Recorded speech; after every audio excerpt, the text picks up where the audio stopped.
what are the three things that you can do today where you either continue something, start something, or complete something?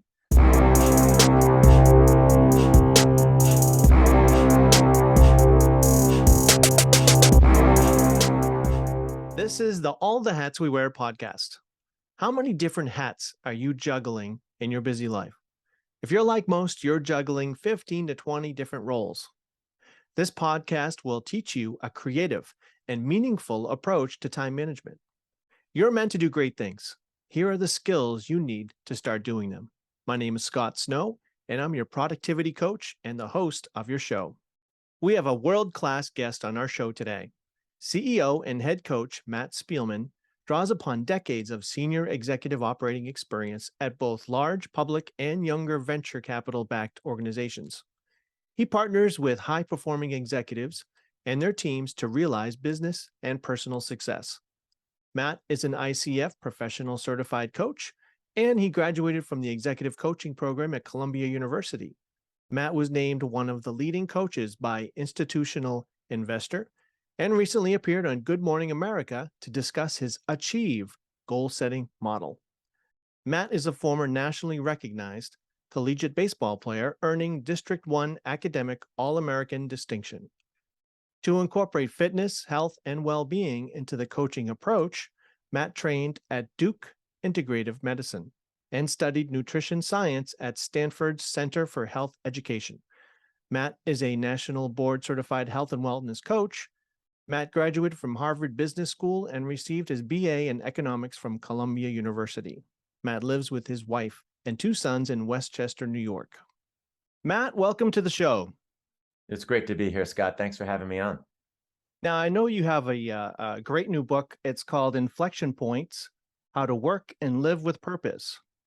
And I really enjoyed it. I have some questions for you. And one of the biggest takeaways from the book, Matt, was when you described how we are often paralyzed with those heavy terms like purpose and mission and passion.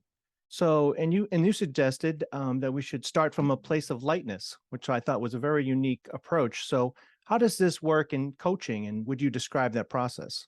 Yeah, sure. So I think you're spot on. And there are these electrically charged words of, what's my purpose and what are all my passions and what am I supposed to do, and all these sort of exogenous forces. And it's not only lightness, it's also, we try to follow energy. And one of the exercises that one can do for free, and just download the materials from the book, and it's there, is called the sources and drains of energy. And for the audience, think about a sheet of paper with a line drawn down the middle of it. And on the left-hand side of the paper is the sources of energy. And that we're going to list throughout the day and over the course of a week or two, the tasks that you're doing that generate energy, that excite you, that you enjoy, and try to be as specific as you possibly can. And these also may be, interactions with other people, maybe the environment that you're working in. It may be the commute or the lack of commute. It may be, so everything with that gives you and generates energy for you would be on the left-hand side of the page. And on the right-hand side of the page would be the exact opposite, right? It would be the things that you have to do where you have to hold your nose while you're doing them, or you have to have multiple cups of coffee, or they seemingly just sit on your to-do list and you can't get them done. The one caveat here, it's not even a caveat, just want to share with you, is every job is going to have things that are going to be on the right-hand side of the page versus on the left-hand side of the page. The goal is to have more data, and more information on the left-hand side versus on the drains, the energy drains side. So then what you could do with that is, over the course of a week and over the course of 2 weeks, and Scott, this is something that I did, when I went through my career transition from executive to executive coach about 8-9 years ago. I had 7-8 sheets of paper after the course of a couple of weeks. I looked at it, identified some themes in there, and I was working with a coach and have been working with a coach for 12 years. So Peter and I sat down and, he said, so what do you take from this exercise? What do you learn about yourself? How do we do more of the things that energize you, or that which is on the left-hand side of the page versus on the right-hand side of the page? So mission, purpose, passion, they are pursuits that we should indeed keep in mind and try to get closer towards. It is much easier to follow energy. And I remember once in your book, you said as a coach that you focus on energy. Mm, How do you do that in a coaching session? mm. So I really listen to and hear. So that's the key. So it's not just listen. I really hear. I really try to hear what the other person is saying, and oftentimes it's voice intonation.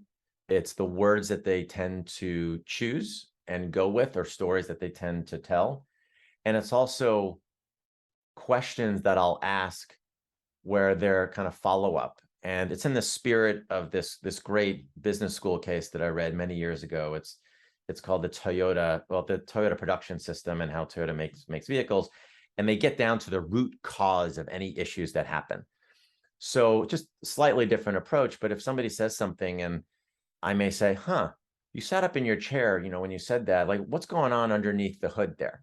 And then they may say something, and I may ask, well, tell me more about that. And they'll tell me more about that. And I'll say, what else? What else? And it's an opportunity to go several steps deeper than what a normal conversation may be.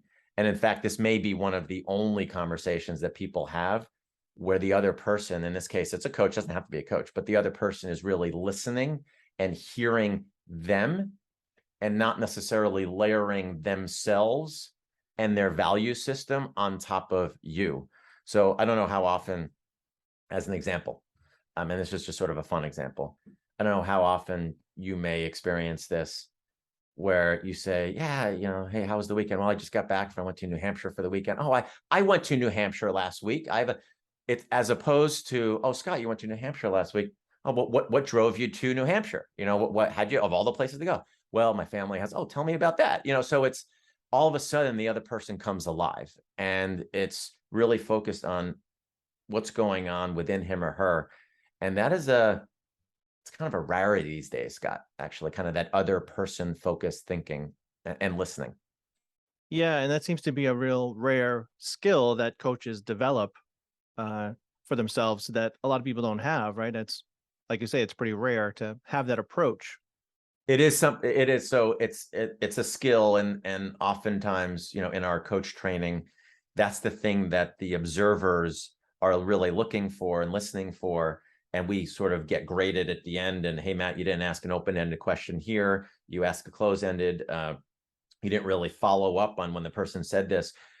But anybody can learn it, Scott. And you know what really drives it? It's curiosity. So it's, oh, you went to New Hampshire, of all the places. Like, in my mind, I'm thinking, what was it about New Hampshire that really drew you there? Yeah. Did you drive? Did you fly? I know Manchester's there, like flying, but there was a lot of traffic over the weekend. So it's curiosity. And the other person, it's very paradoxical, Scott. Sometimes in a conversation, the less one speaks, the more other people sort of like you, and the more favorable they think of and remember the conversation. Mm. And as opposed to, we may think, oh, we go to a party, let me tell them all about myself and my background. And well, I really impressed that person at the end of the 7-minute conversation. And I would challenge that. I would say, the more question, not because you're just asking questions, but because you're really curious and you're getting interested, in the other person. Question, follow-up question, maybe even another follow-up question, maybe you add something, and that person, after the 7 or 8 minutes that you're talking to, is like, wow, that's really great to talk to, but I actually said a whole lot less, which is really interesting. Are these subtle things you're listening for? Yeah. Yeah. It's intonation. Like I was sharing before, it's word choices, the intonation of voice. Ideally, this body language. Zoom and video is great. When I can meet with somebody in person, that's preferred. Sometimes they're a little bit late. Sometimes they're early. Like they're all, and sometimes, those aren't intentional signals, but sometimes they are. And I sort of pay attention to all the data all that you can see, and some things that you can't see. Interesting.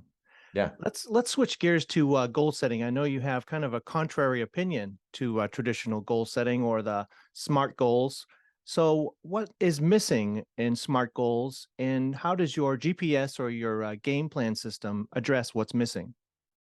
Yeah. So look, SMART has been effective for decades. And for those in the audience, it's an acronym, which could mean it's actually taken on different meanings for the different letters, but generally it's specific, measurable, or measurable, actually, so it's changed over time. I don't Yeah. exactly know what it is. Yeah. Maybe realistic and time bound.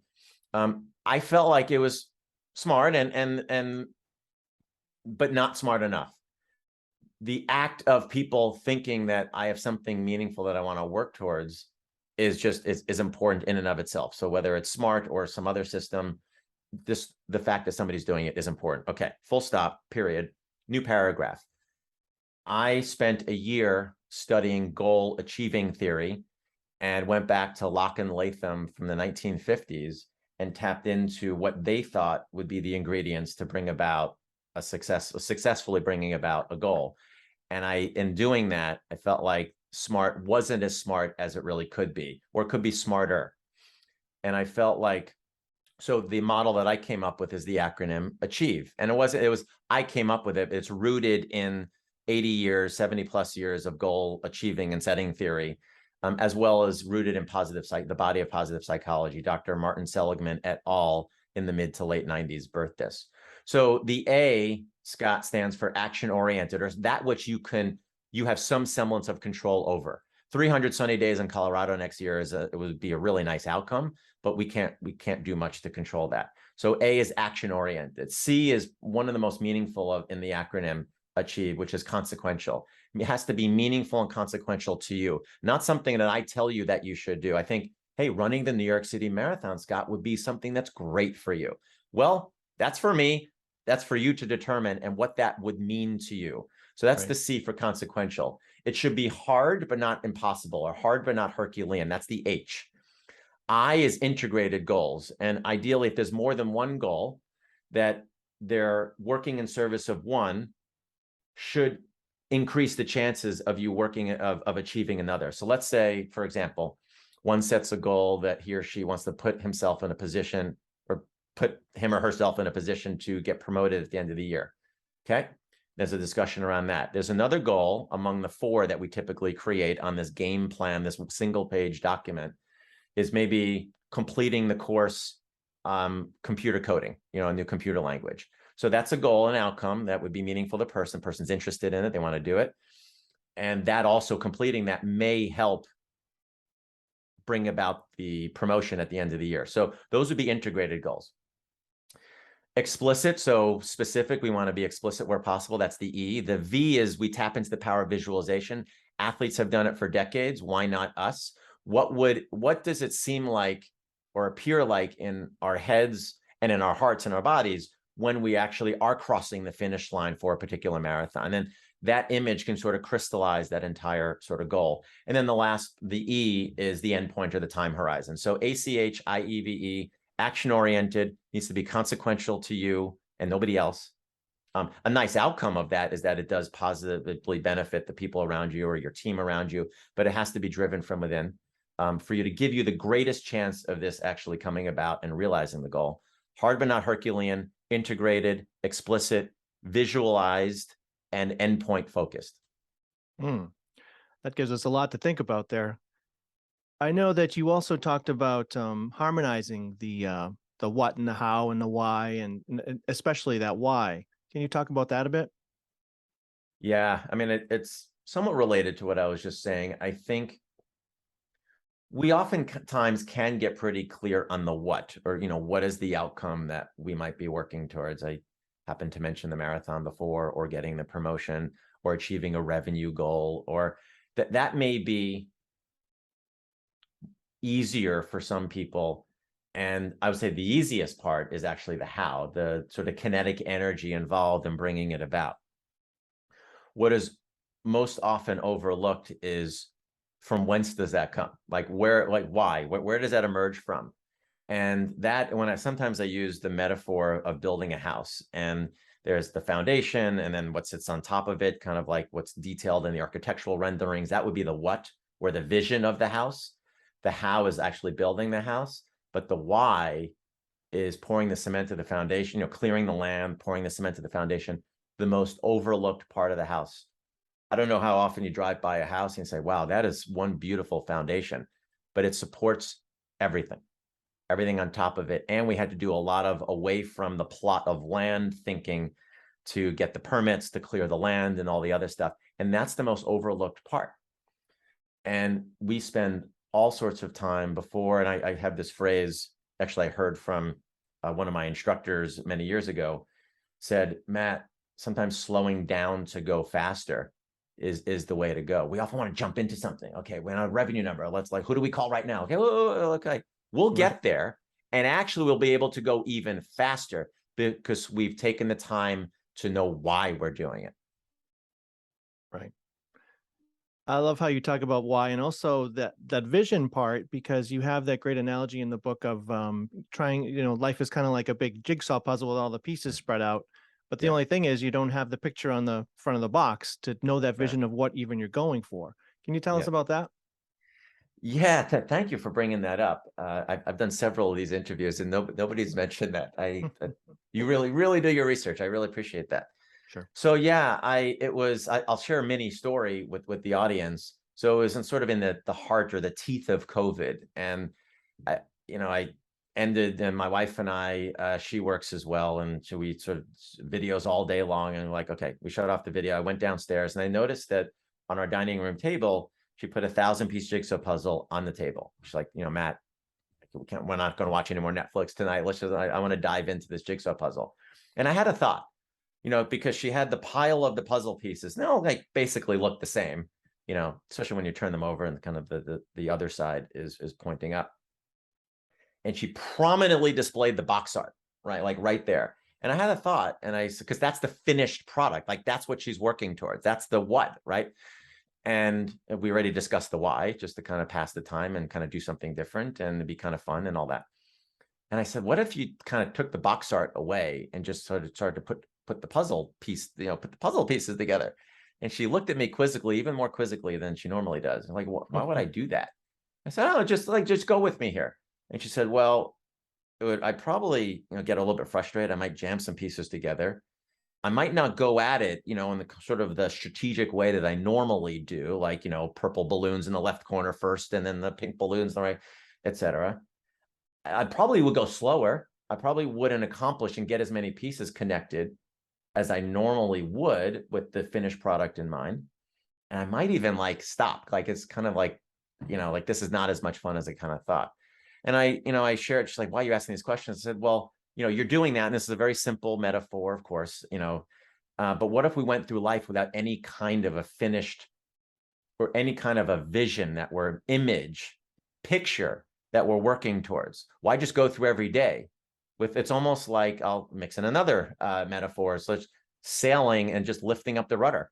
And just, there's going to be tons of wind. There's going to be lots of activity. There's no shortage of busyness. There's no shortage of wind. There's no shortage of noise that's out there.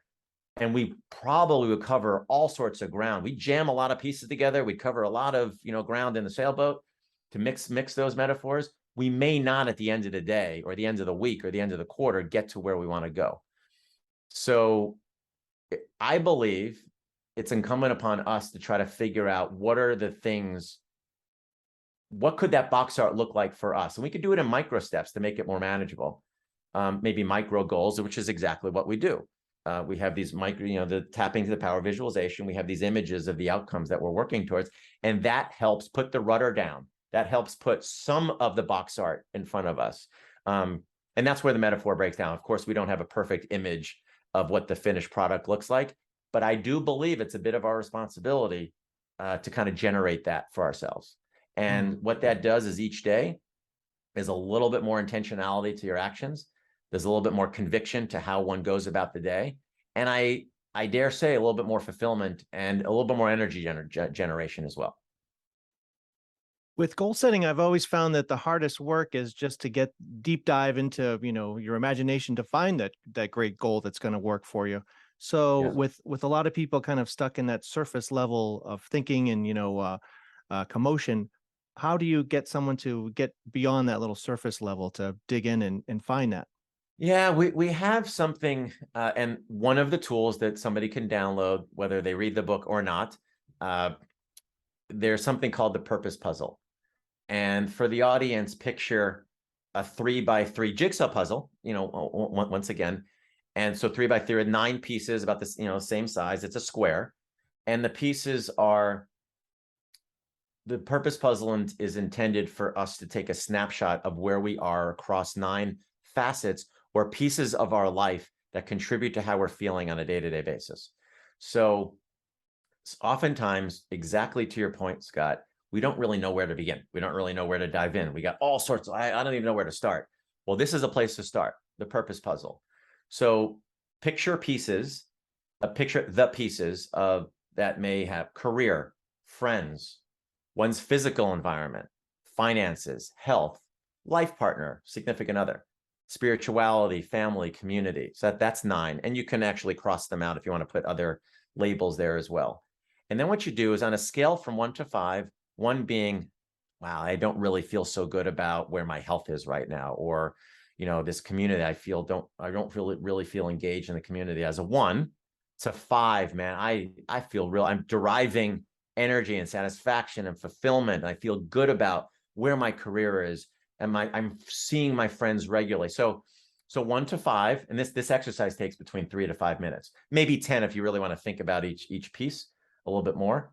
And then it's color coded. So just to make it like visually jump off the page. So 1 would be sort of a light pink, and then red. A 5 would be like a deep crimson, and then gradations in between. So just imagine 9 pieces and this sort of different, shades of red kind of a thing, or, pink and crimson. And that helps us then with the next question of, okay, if that's where my puzzle is on roughly today, it doesn't necessarily have to be today. It could be the last couple of weeks sort of building up to where we are right now.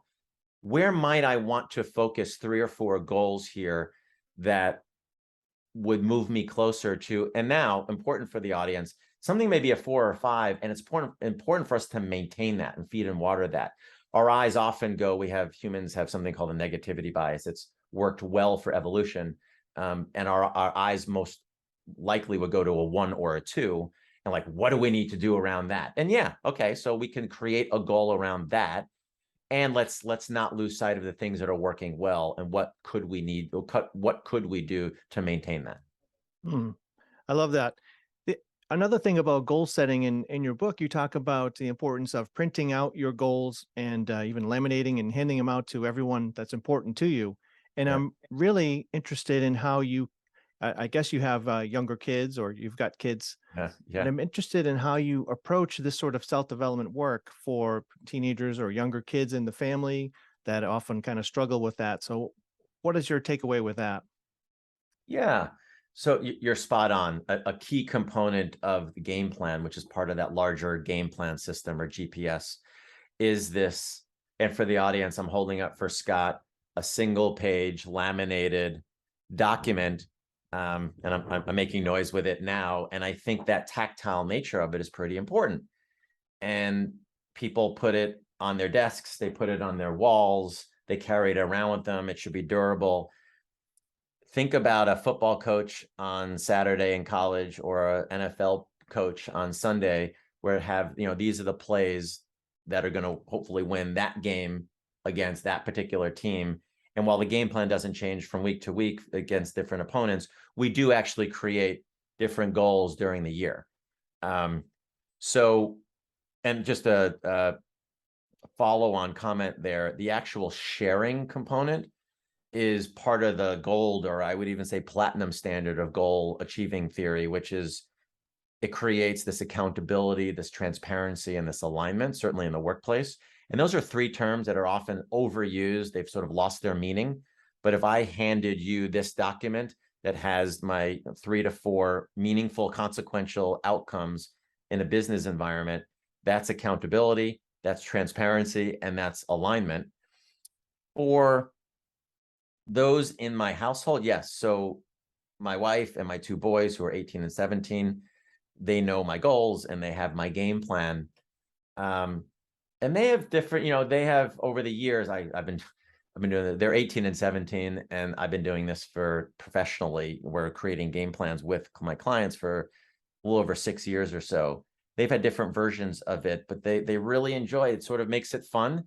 And we sit down as a family, we sort of talk about, okay, generally revolves around, we're starting the school year, what might be the goals for the school year be, or you're entering the summer, and so we generally identify sort of inflection points for them that would be most meaningful. And I think they understand the merit of a little bit of this planning, getting maybe a little bit of that box art, in front of them, and how can they go about in more of a proactive, intentional way. We try to make it fun. And yeah, I mean, 14 and 15, there are different versions of this. But yeah, I think that they understand the importance of it.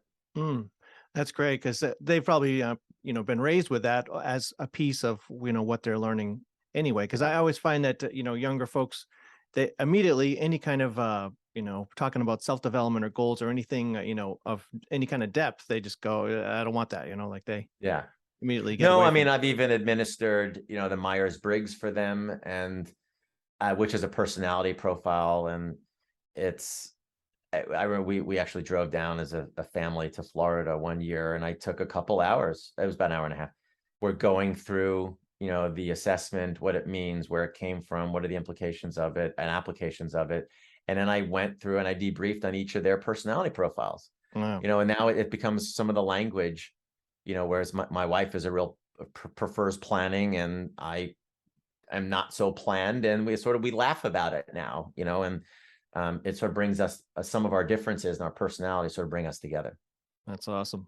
Well, I only have a couple questions left for you, Matt. This has been awesome. Where can people go to find out more information about you and what you do? Yeah, so I'm pretty available. I'm at LinkedIn. You can find me, Matt Spielman. Please connect with me. Happy to go back and forth. The more information about the book, we have a URL, a website for the book, and it's theinflectionpointsbook.com, theinflectionpointsbook.com. And there you can read a little bit about the book and also download for free. And some of the purpose puzzles there, the game plan is there, the achieve model, that ACHIEVE is there, the sources and drains exercise is there. So people can download and begin to work through some of the tools. Okay. Yeah, I read it on the Kindles, and it's just Oh, so cool. easy to, Yeah. highlight stuff and you go back to Yeah. it. Very cool. Um, Well, so I would say that the materials complement, whether it's on the Kindle experience, or the hard copy experience. okay. And you mentioned that one of your first steps that you can take towards a transformative experience is stepping out of the known and moving into the unknown. So how did that play out in your journey? Hmm. We, as humans, and it's understandable, we sort of seek routine and we seek comfort. And I think it is one of the benefits that one can get from the coaching partnership. They don't need to be in a coaching partnership, however. Any kind of friend or significant other, manager, any relationship can challenge you to say, okay, well, this is what you might naturally do. This is what you have done before. How can we reimagine this? What else can we consider? And especially if somebody sets a meaningful and consequential goal, there's the C again. Generally there's going to be some discomfort along the way, and that's Sure. okay. In fact, we do a lot of health and wellness work here, and we talk every once in a while about, muscle grows and it needs to tear down, and kind of there are micro tears, and in its repairing of the micro tears, that's how the muscles grow. So I think if everything is known and everything is routine and everything is comfortable, I don't think we grow as much. I don't think we grow as much. And that's one of the benefits that I see in this accountability sort of partnership, that emerges from naturally for the coaching partnership, and it could happen in one's life, outside of the coaching partnership. Great. My last question, Matt, is what's one step our listeners can take to live a more purposeful and meaningful life? Yeah. One thing that you can do today, or what depends when you're listening to it, you could do it tomorrow, you could do it right away, is let's win every day. So you can ask yourself, typically we do it in the morning of, you could do it the night before. But ask yourself, for me to register a W for a win for this evening, for the Chicago Cubs fans, like when the Chicago Cubs win, they fly the banner, and so we know that the Cubs won. For you to fly your banner for a W, what are the 3 things that you can do today where you either continue something, start something, or complete something, recognizing that we don't always complete things in a day? But what are the 3 actions? What are the 3 areas that you're going to focus on? And for the audience, right, I have, I go analog. I have a little index card here. I write the 3 things I'm going to focus on today. I might give you 4. Sometimes, like my client, they really push back and say, Matt, 5. And I said, no, 4. We'll meet in the middle. So what are the 3 or 4 things that you can do today, start, continue, complete, where you'll feel really good about the day that you just experienced? So it's beginning with that end in mind and sort of working towards that outcome and sort of setting the headline or the intention for the day, I have found works really well. That's great. And I love how you have all the stuff that you're talking about. You talk that walk, or walk the talk. I try. I really do try, because I went through this process in my transition from executive to executive coach. And I just put together a lot of the materials, branded everything in a way that's really usable and attainable. But yeah, everything I'm talking about today, I use every single day. That's awesome. Well, Matt, I think the audience is really going to enjoy this and get a whole lot out of it.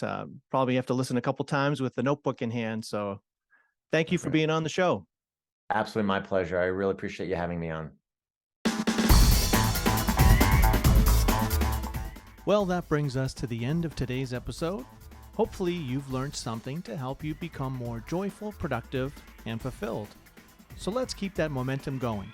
Text or email me to schedule a free consult call to get you moving in the right direction. By the end of this session, you'll have a complete list of all the hats that you wear, and we'll probably uncover a few important hats that you should be wearing, but you're not. You're meant to do great things. Contact me to take the first step. Text 774-230-3928 or email me scottsnow1234@gmail.com. Do it now.